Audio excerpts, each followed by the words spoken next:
Welcome to MiConvert. In this tutorial, I will show you how to convert M4A files to FLAC format, completely free and online. Open your browser and search for M4A to FLAC MiConvert.com. Click on the first result to go straight to the converter. You are now on the M4A to FLAC converter page. The interface is clean and easy to use.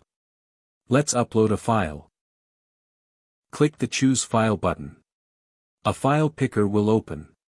Select the M4A file you want to convert, then click Open. Your file is loaded and ready. You can see the file name, size, and destination format. Click Convert now to start the conversion.